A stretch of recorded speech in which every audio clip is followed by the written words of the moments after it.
think I went to the breakwater first because it was a sick duty. I've forgotten who I relieved. I was only there for a matter of a week or so, and it was during that time, as I said, about the seas. See, it was classed as a rock station. I can't understand why it was a rock station, because although it was a long way out at the end of the breakwater, we were the keepers were there for the 2 months and at a month ashore, and so I was there with Frank Layton, and it was during that time. Of course, the clock had to be, the mechanism there was the old fashioned weight system. Although it was only a short tower, it had to be wound up quite frequently. And I always remember that there must have been something wrong, because each time you went round, there must have been a cog or two short. That went like that. It was hard work. But it was during there that we had rough weather, and the sea went right over, blacked out. You couldn't see anything at all. I've never experienced anything like it. I've seen pictures of people diving in the sea and that, but it was absolutely black. And then as I looked out through the windows, so it gradually got lighter, and first it was dark green and then lighter green, and then it gradually got to, you could see. But that happened several times. But they said that they got bad weather there. I think it was then, after I left there, that I went to Bardsey. Yes, there went to Bardsey. And I was there for a month. And it was during that time that it was the migration season for birds. And on Bardsey they used to have the trellis work up for the birds. Now I can remember very distinctly, I was on watch one night on Bardsey in the lantern, and as I looked out, there were birds everywhere on the staging all the way round. But what was strange was they were watching the beam going round, and they were going like that, and then back like that. It was eerie to see them, you know. And of course, the next morning, there's birds everywhere. I suppose they got filled up, the perches and that, and there's more. And there's all kinds of birds. Now I know the keepers that were there, they didn't waste them. They made a pie with, I don't know what kind of birds they used, but it was delicious anyway. And of course it was during that time that I had a birthday there. That was so I'd have been 24. I'd been 24 then. And Leonard Hicks was the supernumerary.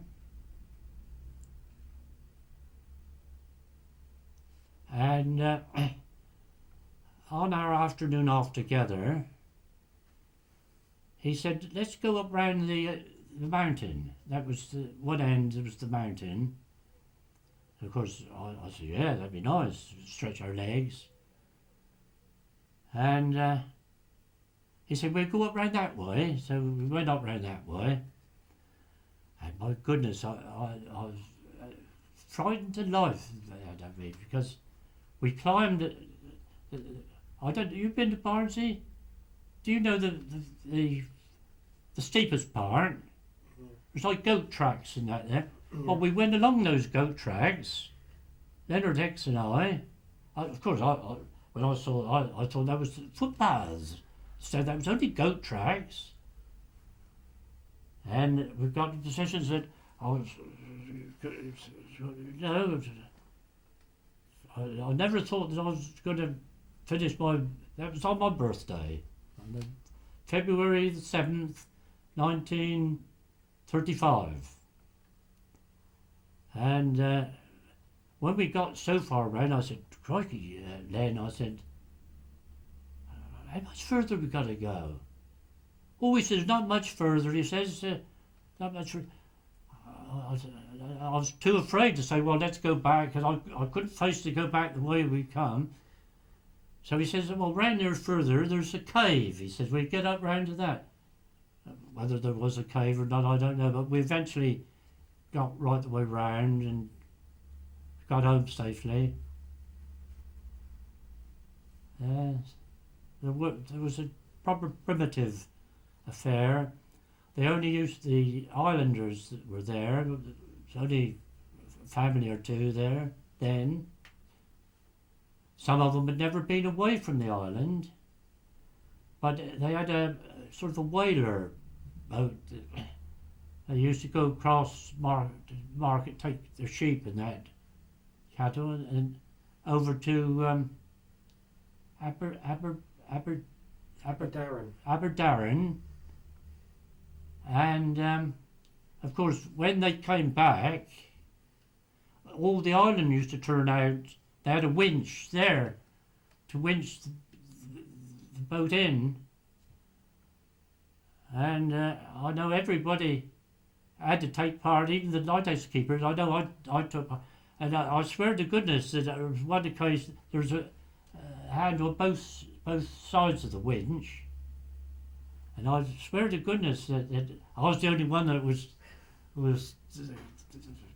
pulling on the. Anyway, that's that story. Where did you go after Bardsey? I went to South Stack, and I told you about the. While I was there, the postman had celebrated he was pensioned off. He celebrated his retirement. And in the Sunday Dispatch, that would have been in 1935, was a photograph of the postman handing his last delivery on South Stack after a span of 40 years in the post office. And I was the keeper and there was a photograph, and that was in the Sunday Dispatch. And I had a copy of it, but I don't know what happened to it. But you've been to the South Stack, and halfway down the steps there was a recess, I remember, where Queen Victoria sat. Something that's true, isn't it? We were told that it was called Victoria's seat, and they carved it out especially for her. That's right. Behind. That's right. Yeah. Well, he remarked about it. Whether he was in the service while Queen Victoria was on the throne or not, I don't know. But I would like to hear something about the. What comes to my mind that the photographers was Fox. It comes into my mind. Company name of Fox, who were the photographers for the who took the photographs. Down at the bottom of the steps. Pardon? Down at the bottom of the steps by the stack. What was the bridge then? What was the? The bridge across. There was the bridge, yes. What sort was it? Was it a rope bridge or? Well, it moved when you went across. You know, it was that sort of a movement, if I remember rightly. Another interesting point, things were primitive in those days.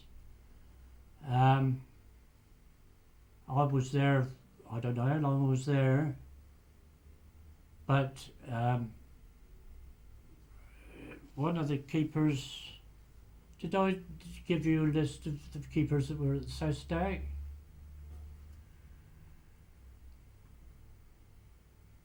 Oh, no, we haven't got anything on those. No, but I know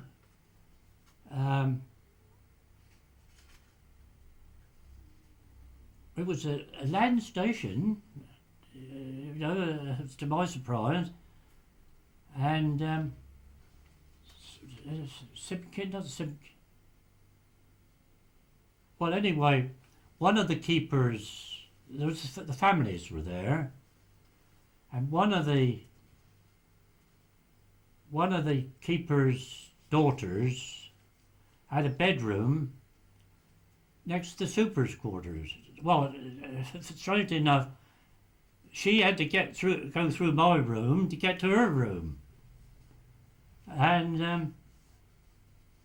I always remember it was strange that it was explained to me that, you know, don't be surprised if somebody comes through, and that's the only episode of that. There's no romance or anything took place with that. Oh, I thought you was building up to something. Well, all I know that she was courting a bloke that worked on the railway, and he was, you know, a ticket. Did he used to come through your room as well? No, no. But another interesting episode, going back when I was at Start Point, the super's quarters there was halfway up the tower. Did you been to Start Point? Yeah. Yeah. I don't know, of course it might be different now, but the super's quarters, the chain for the weight went right up through the centre. That's still there. Come down through. Of course, my second station, I was green. When I got there, I thought to myself, the bunk was there, and I thought to myself, where should I hang me clothes? So I had a coat hanger, and I hung it on the person hook on the chain. And of course, as soon as they started winding up, I said, the clothes went up as well. That was my first mistake. But that was that. That with the stack, you said families lived on the island. How many families were down there? It was a three-handed station, if I remember rightly. So they had more houses than obviously there is now. Well, from what I remember, when I see photographs now of it, it doesn't look any different. Doesn't look any different to what it did then. Then, of course, there was the North Stack, the gun station. I had no experience of that. I don't know what happened or who went there. Where did you go after the stack? Well, I only went to the three stations, did I? There was the South Stack, Bardsey, and the breakwater. The Scaries I didn't go to, but Leonard Hicks he went to the Scaries, and it was during that time that there was a commotion on. As I say, Leonard Hicks, he must have been sane, but he used to act in such. While he was on the Scaries, he he erected some structure there on the island, on the Skerries, that was reported, shipping reported it and wanted to know what, if it was there for any purpose. And of course, I suppose he got drawn over the coal, whether anything happened, because I never heard any more of about Leonard, except that either after that or before I went to the breakwater, he used to push bike along the well, you've got a photograph there. Yeah, the parapet. Yeah, it's only, well, no wider than that, was it? If it was as wide as that, the full length, he used to push bike. On the breakwater light, what was the sleeping arrangements like in there? There was 2 bunks, one above the other.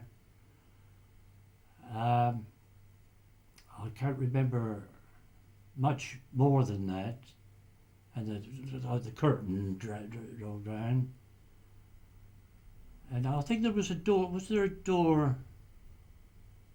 I remember. I tried to be as quiet as I could, when I was off duty.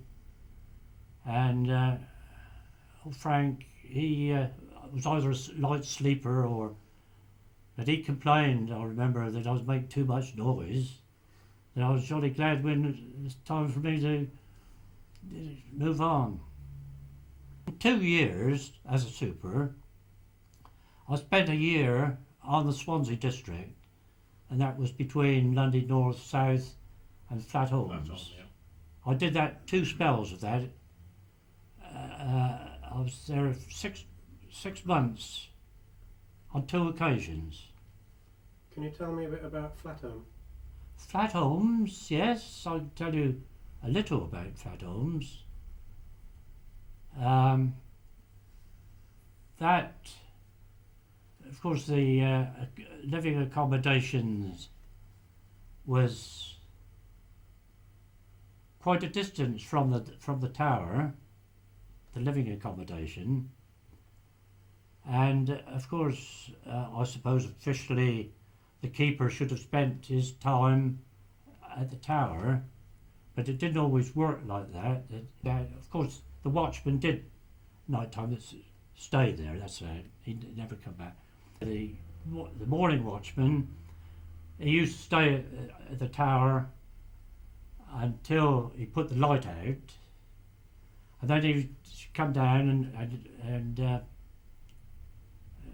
do what he had to do, get the breakfast and that, but for some reason or other, he used to get down there beforehand, because I could remember one occasion getting down there, and it was a Celtic light, up and down, and I know if you went back down, you had to keep your eye on the light. And I can remember scrubbing the kitchen floor or wiping, and I looked out, and the light stuck, and I thought, oh, crikey, and I had to run from the quarters right up there and started going again. But the old establishment, when it was a land station, it was a land station at one time, Flat Holms, and one of the last keepers to be there as a land station was Bill Jones, who was killed at St Catherine's. He used to tell me that he was there, brought up his family there. When he was first married, he was there, and I think the family dwellings was around the tower, and there was two identical. One, I think it must have been only a two-handed station, and I know they were identical. One was one side of the tower, and the other was the other. And I know when I went there as a super, I walked up to it and went in, and one of the porters was fitted out, furnished for the mechanic. If a mechanic came, that's where he went, and it was quite done out nicely. I didn't realise this, so anyway, I had a look round there and came out and went up the tower and had a look round, walked round the tower, and I thought, well, I'll have another look in. Went into where I thought was the same door, went in and absolutely empty. I thought I was seeing things, you know. I thought I'd heard the place was haunted, and anyway, I realised afterwards that. But there was the old barracks there. It was all open, and sheep and that used to run about there. And there's an old hospital, or they said at the time that it used to be what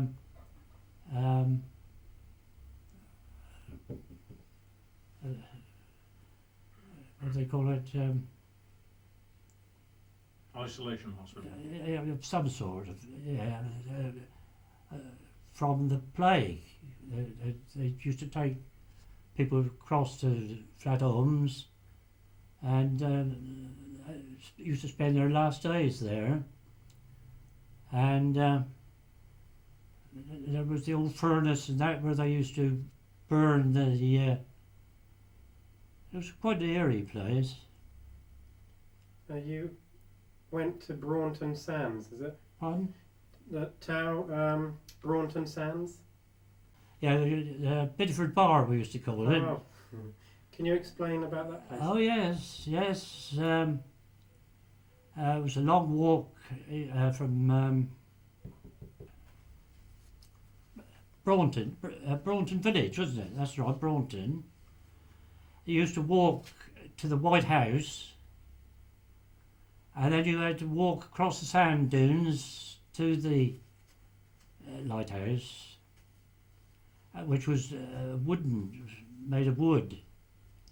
Got a photograph of it, and it used to take, I suppose, 10 minutes, from what I can remember, to get from the White House, as they called it, which was the nearest to civilization, and then you walked across, and of course in the wind the sands used to move, and the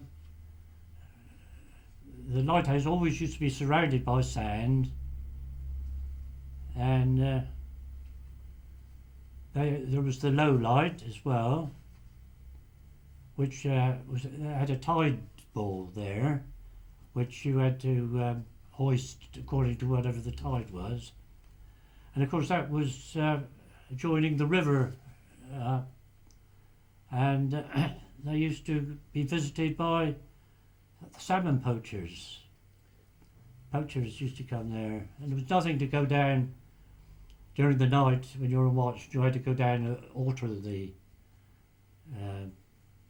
light, the low light, to hear them talking underneath staging, and we were told if we ever met anyone not to disregard them, because what you don't know, there's no comeback on it.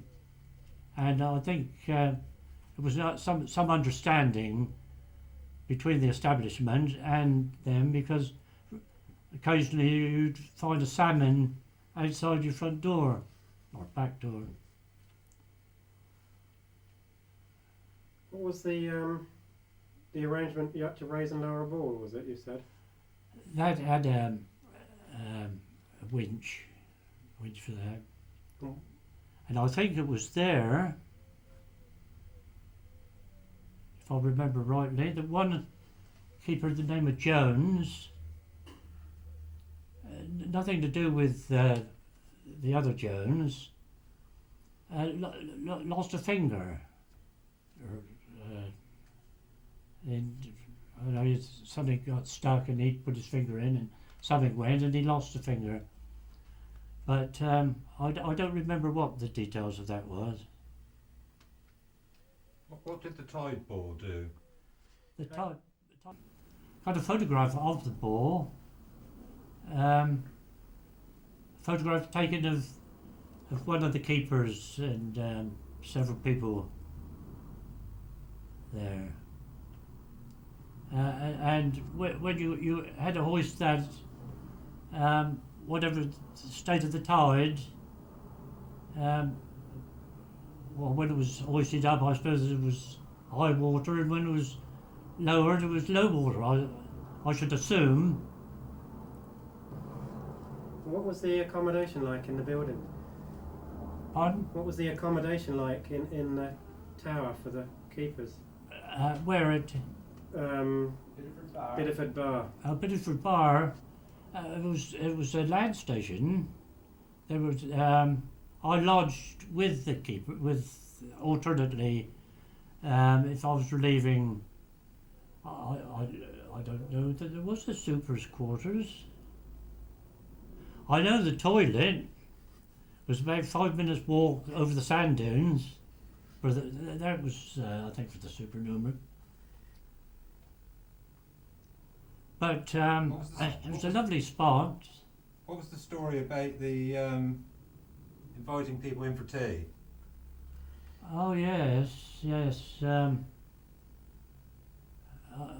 I lodged with the principal, and of course, time to time they would their time off would toddle off to Braunton. Usually used to take them half a day to get there and back. So on this particular occasion, I was left there on my own, and out of the blue, a party of visitors came, several, and by the time they got to the lighthouse, they were just about dead beat. So they came and knocked at the door, and I went to or I probably saw them coming, and they said, "There's no chance of a cup of tea, is there?" And I had to think quick, of course, and I thought to myself, well, no harm can come if I make them a cup of tea.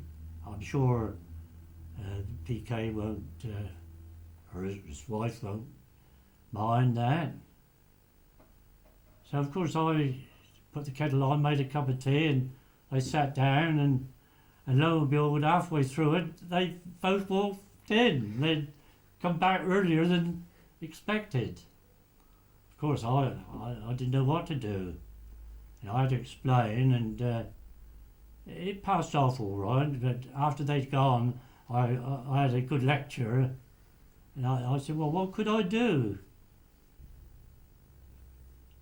There used to be you could get across from Braunton across to Appledore.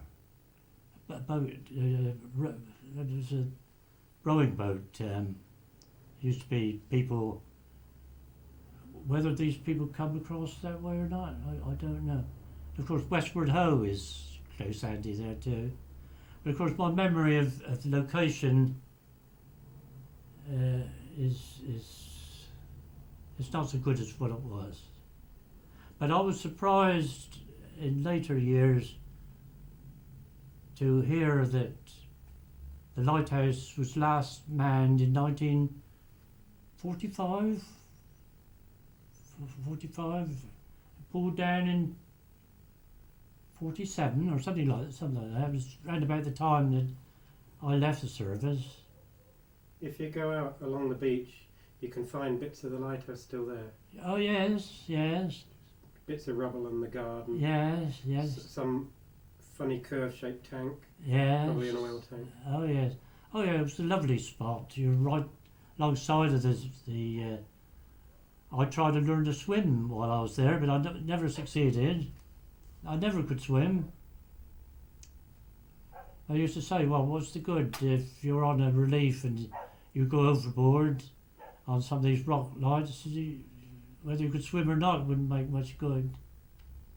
But I never had to test that. Where was it you flew from? Which Oh, that was from Heartland, wasn't it? Oh yes. tell that story. Yes, I wrote it.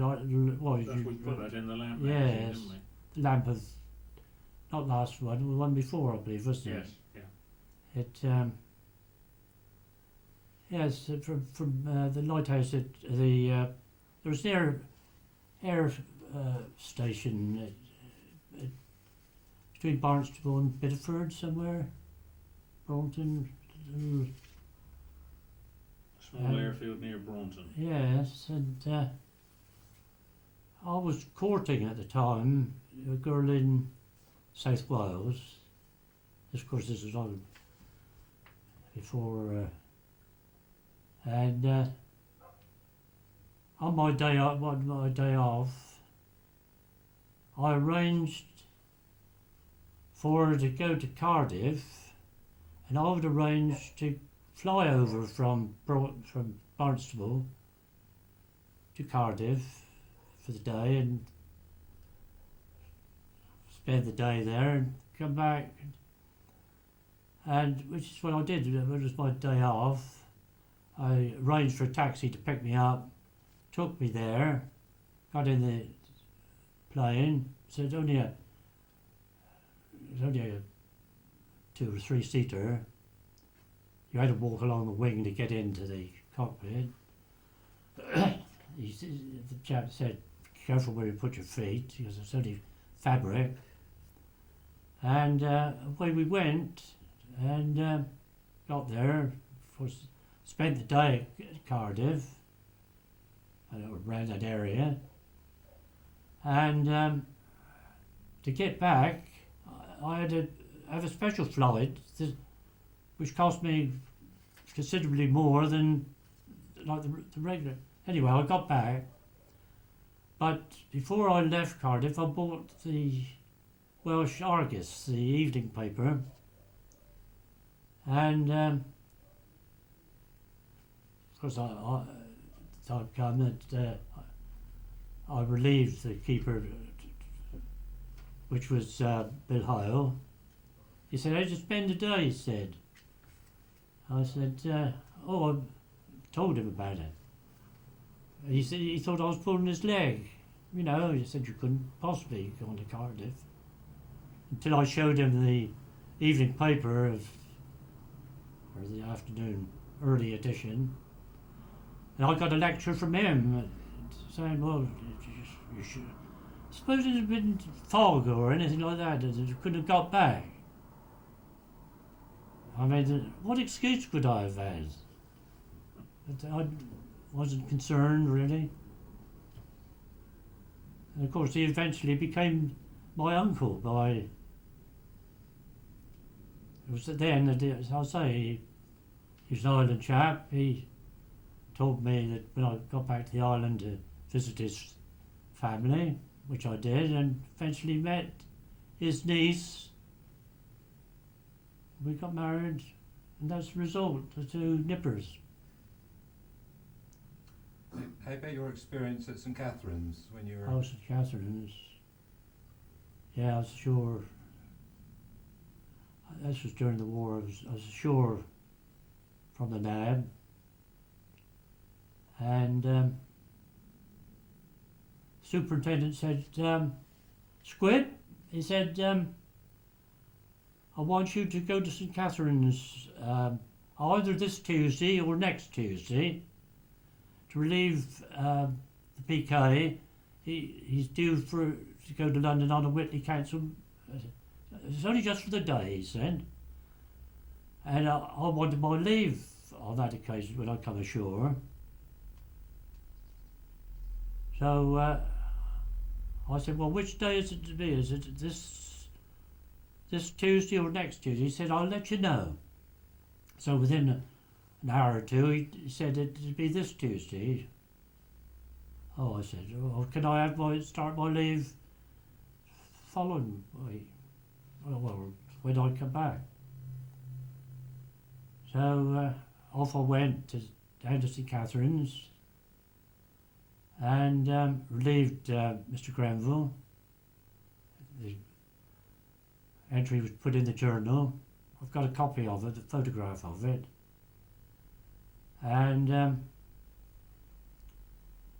anyway, I spent the day there, and I had to about 9 o'clock in the morning I had to report. I know it was first thing. I spent the whole day there, and of course I had to take over his duties, which was the same every week. And on the Tuesday, I was in the engine room clearing up around the engines and tidy up in general. And I remember distinctly thinking to myself, because the engine room was only fabricated, it was only like,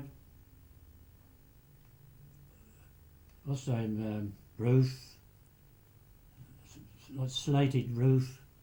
I thought to myself, if this was bombed, they wouldn't stand much chance. And of course, that was that. So anyway, I stayed there the day. That's right. That's right, and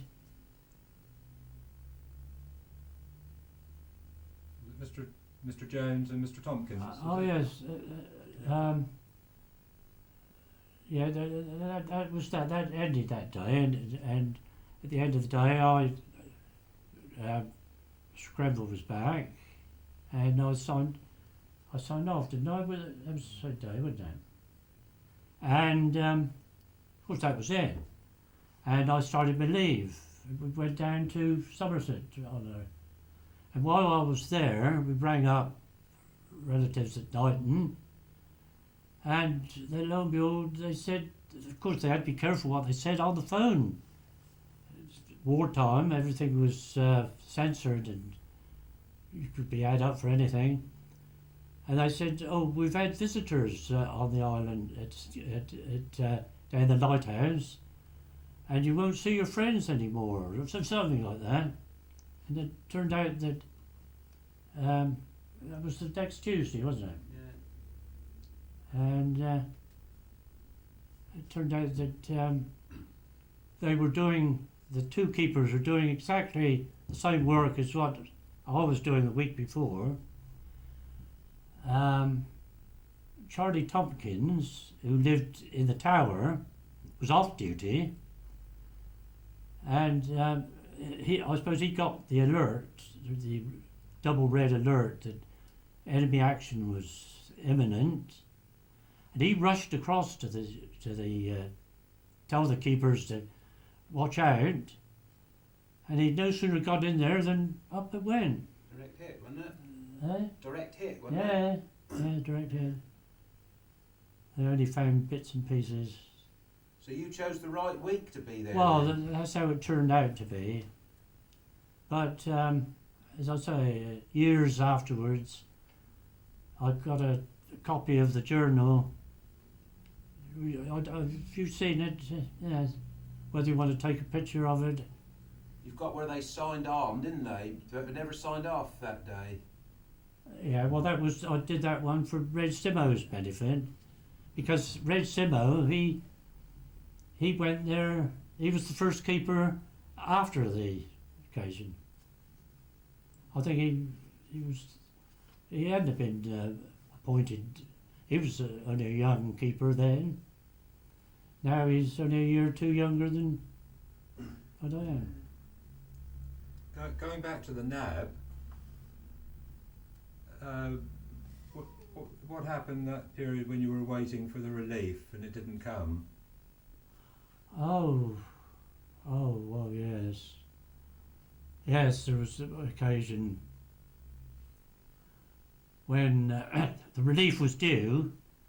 We were waiting a lovely day, walking about the evening before, relief tomorrow, wandered around, and we worked out near enough how the tide would be, what time they would be off tomorrow.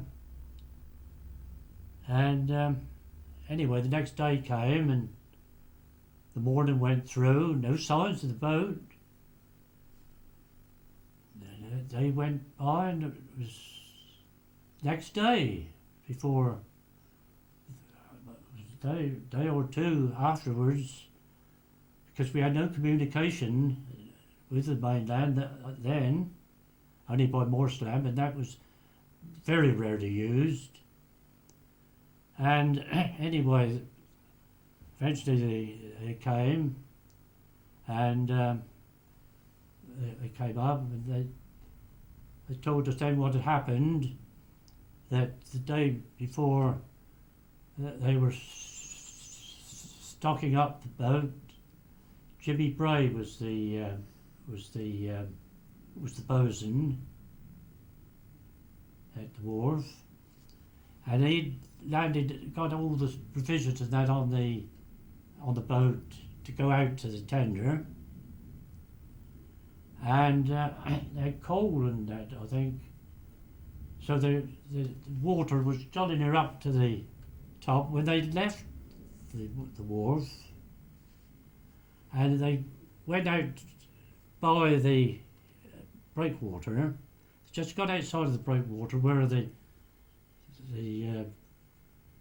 well, it gets a bit rougher out there, and the sea lapped up over the the boat filled up and went down, and there were several drowned.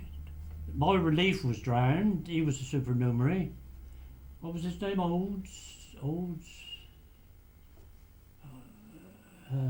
Short, either Short. I know two. The youngest member that was drowned, and the longest, the oldest one was a lightship master on the oars. He was known as Togo Long. He got drowned, and the supernumerary was I think Short. I know it was a coincidence. Anyway, several were drowned and several were in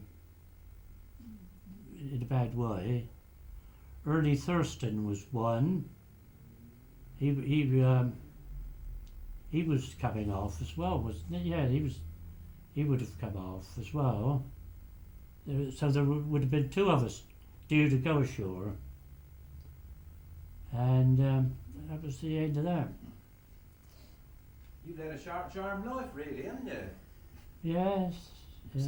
Could have been, if it had been 2 months different, you could have been going 8. Well, coincidence. Yeah.